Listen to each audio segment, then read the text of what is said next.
সুতরাং আমাদের প্রাণের দাবি হলো, টেকনাফ থেকে তেতুলিয়া, রূপসা থেকে পাথুরিয়া স্লোগান উঠেছে, ইসকনকে নিষিদ্ধ করতে হবে। আর জোরে বলেন ঠিক কিনা?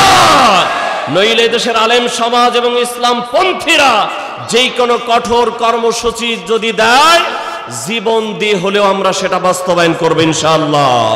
তবু শেখ হাসিনার কোন এজেন্ডা এদেশে বাস্তবায়ন হতে দেওয়া হবে না, হবে না, হবে না ইনশাআল্লাহ। যতই বলুক চট করে ঢুকে পট করে ক্ষমতার মসনদে বসবে, এটা মুখে মুখেই থাকবে, জল্পনায় কল্পনায় থাকবে, বাংলার জমিনে আর তাদের স্থান হবে না ইনশাআল্লাহ। ফেরাউন চলে গেছে, আর আসে নাই, কথা কয় না। নমরুদ চলে গেছে, আর আসে নাই। আবু জেহেল চলে গেছে, আর আসে নাই। শেখ হাসিনার তার আওয়ামী লীগ চলে গেছে, আর দেশের জায়গা হবে না, বলেন ইনশাআল্লাহ। সব জায়গায় তেল মালিশ করে চলে না, সব জায়গায় নরম কথা দিয়া চলে না। আল্লাহ আল্লাহ রসুলের প্রশ্নে যদি যুদ্ধের ময়দানে যেতে হয়, সেখানেই যেতে হবে।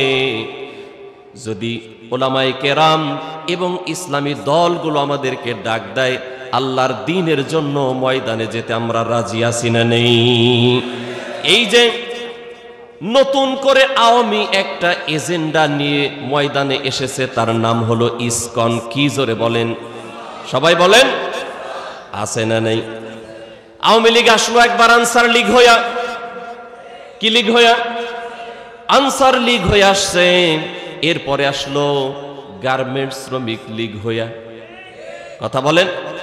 একবার আসছে পল্লী বিদ্যুতের শ্রমিক লীগ হইয়া। এরপরে কয়েকদিন আগে আসছে কিস্তি লীগ হইয়া। এখন সর্বশেষ আসছে ইসকন লীগ হইয়া। কিন্তু যেটাই নিয়ে আসুক না কেন, কোনোটাতেই কাজ হয় না, ঠিক না? ঠিক না?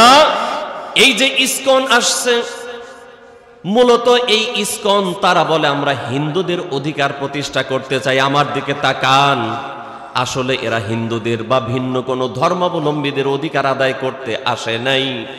যদি এরা সত্যি হিন্দুদের অধিকার আদায় করার জন্য আসতো, যেদিন ছাত্রলীগ বিশ্বজিৎকে কুপিয়ে কুপিয়ে প্রকাশ্য দিবালোকে হত্যা করেছিল, এই ইসকন রাস্তায় একটা মিছিলও দেয় নাই। বিএনপির একজন সিনিয়র নেতা গয়েশ্বর চন্দ্র রায়, তাকে যেদিন রাস্তার ভিতর পেটানো হলো, সেদিন ইসকন কিন্তু ময়দানে ছিল। নিপন রায়, সেও বিএনপির একজন সিনিয়র নেতা, তারেও যখন পেটানো হলো, ইসকন আসে নাই। শুধু তাই না, এদেশের হিন্দু বৌদ্ধ ও খ্রিস্টান ঐক্য পরিষদের যিনি সেক্রেটারি মহাসচিব গোবিন্দ্রচন্দ্র প্রামাণিকের একটা তথ্য হলো, 2022 সালে ক্ষমতায় ছিল কারা? কথা কয় না? ওরে ভাই, এদের ভিতরে এখনো ভয় আছে। কারা ছিল? 2022 সালে ফ্যাসিস্টরা যখন ক্ষমতায় ছিল, গোবিন্দ্র প্রামাণিকের তথ্য হলো 2022 সালে 154 জন হিন্দুকে তারা হত্যা করেছে, 39 জন হিন্দু নারীকে তারা ধর্ষণ করেছে। ওই 2022 সালে ইসকন এই দেশের কোন রাস্তায় মিছিল করে নাই। এর মানে বোঝা যায় এরা হিন্দুদের অধিকার আদায়ের জন্য আসে নাই। যদি হিন্দুদের অধিকার আদায়ের জন্য তারা আসতো, গয়েশ্বর চন্দ্র রায়কে যেদিন পেটানো হয়েছিল ময়দানে তাদের দেখা যেত, যেদিন হিন্দুদেরকে হত্যা করা হয়েছিল সেদিন তাদেরকে দেখা যেত। বিশ্বজিৎকে রাস্তায় ওপেন ছাত্রলীগ কুপিয়ে যখন হত্যা করলো, এই ইসকনকে সেদিন ময়দানে দেখা যেত, ঠিক কিনা বলেন? যেহেতু তারা সেই সময় আসে নাই, এটা দিবালোকের নয়, স্পষ্ট এই ইসকন হলো ইসকন না, এটা হলো হাসিনার দালাল। সুতরাং আমাদের প্রাণের দাবি হলো, টেকনাফ থেকে তেতুলিয়া, রূপসা থেকে পাথুরিয়া স্লোগান উঠেছে, ইসকনকে নিষিদ্ধ করতে হবে। আর জোরে বলেন ঠিক কিনা?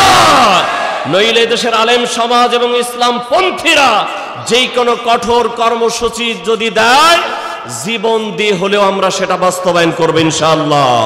তবু শেখ হাসিনার কোন এজেন্ডা এদেশে বাস্তবায়ন হতে দেওয়া হবে না, হবে না, হবে না ইনশাআল্লাহ।